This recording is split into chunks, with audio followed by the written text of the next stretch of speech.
ಆದಿಕಾಂಡ ಪುಸ್ತಕದಲ್ಲಿ 5ನೇ ಅಧ್ಯಾಯ 3 ಮತ್ತು 6ನೇ ವಚನದಲ್ಲಿ ನಾವು ನೋಡ್ತೇವೆ.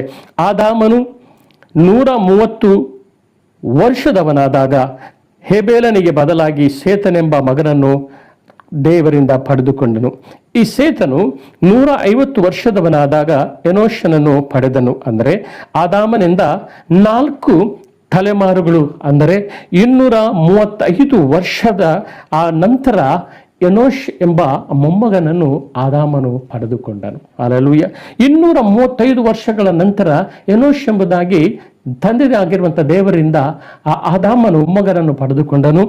ಆ ಕಾಲದಲ್ಲಿ ನಾವು ನೋಡ್ತೇವೆ 4ನೇ ಅಧ್ಯಾಯ 26ನೇ ವಚನದಲ್ಲಿ, ಆ ಕಾಲದಲ್ಲಿ ಯೆಹೋವ ಎಂಬ ಹೆಸರು ಹೇಳಿಕೊಂಡು ಆರಾಧಿಸುವುದಕ್ಕೆ ಪ್ರಾರಂಭವಾಯಿತು. ಎನೋಷನ ಕಾಲದಲ್ಲಿ, ಎನೋಷನ್ ಹುಟ್ಟಿದಂಥ ಕಾಲದಲ್ಲಿ ಇವತ್ತು ನೋಡ್ತೇವೆ ತಂದೆ ಆಗಿರುವಂಥ ದೇವರು ಆ ಕಾಲದಲ್ಲಿ ಯೆಹೋವ ದೇವರು ಎಂಬುದಾಗಿ ಆ ಹೆಸರನ್ನು ಹೇಳಿಕೊಂಡು ಆರಾಧನೆ ನಡೆಯಲ್ಪಟ್ಟಿತು ಎಂಬುದಾಗಿ ನಾವು ದೇವರ ವಾಕ್ಯದಲ್ಲಿ ನಾವು ನೋಡಿಕೊಳ್ಳುತ್ತೇವೆ. ಹಲ್ಲೆಲೂಯಾ.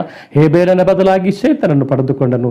ಆ ಸೇತನಿಂದಲೇ ಹುಟ್ಟಲ್ಪಟ್ಟಂಥ ಎನೋಷನು ಆತನ ಕಾಲದಲ್ಲಿ ತಂದೆಯಾಗಿರುವಂಥ ದೇವರನ್ನು ಆ ಹೆಸರು ಹೇಳಿಕೊಂಡು ಆರಾಧಿಸುವ ಹಾಗೆ ಮಾಡಲ್ಪಟ್ಟಿತು. ದೇವರಿಗೆ ಸ್ತೋತ್ರವಾಗಲಿ. ನೀನು ಯಾವುದನ್ನು ಕಳೆದುಕೊಂಡಿದೆಯೋ ಅದನ್ನು ತಿರುಗಿ ನಿನ್ನ ದೇವರ ಸನ್ನಿಧಾನದಲ್ಲಿ ಪಡೆದುಕೊಳ್ಳುವಾಗ ಅದರ ದೇವರು ನಿನಗೆ ಏನು ಕೊಟ್ಟಿದ್ದಾನೋ ಅದರ ಮೂಲಕವಾಗಿ ನಿನ್ನ ತಂದೆ ಆಗಿರುವಂಥ ದೇವರನ್ನು ಆರಾಧಿಸಬೇಕೆಂಬುದಾಗಿ ದೇವರು ನಿನ್ನನ್ನು ನನ್ನೊಂದಿಗೆ ದೇವರು ಅಪೇಕ್ಷೆ ಪಡುವಂಥ ದೇವರು. ನಿನ್ನ ಜೀವಿತದಲ್ಲಿ ಬೇರೆ ಯಾವುದನ್ನು ಆತನ ಅಪೇಕ್ಷೆ ಪಡುವುದಿಲ್ಲ.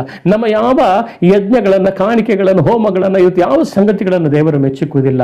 ಇವತ್ತು ನಮ್ಮನ್ನೇ ನಾವು ಸಮರ್ಪಿಸಿಕೊಂಡು ನಾವು ದೇವರನ್ನು ಆರಾಧಿಸುವಿಕೆಯ ಕುರಿತಾಗಿ ದೇವರು ಎದುರು ನೋಡುತ್ತಾ ಇವತ್ತು ನನ್ನನ್ನು ನಮ್ಮನ್ನು ಆತನು ಕಾಯುವಂಥ, ಎದುರು ನೋಡುತ್ತಾ ಇರುವಂತಹ ದೇವರು ತಾನೇ ಆತನಾಗಿದ್ದಾನೆ. ದೇವರಿಗೆ ಸ್ತೋತ್ರವಾಗಲ್ಪಡಲಿ. ಹಲ್ಲೆಲೂಯಾ.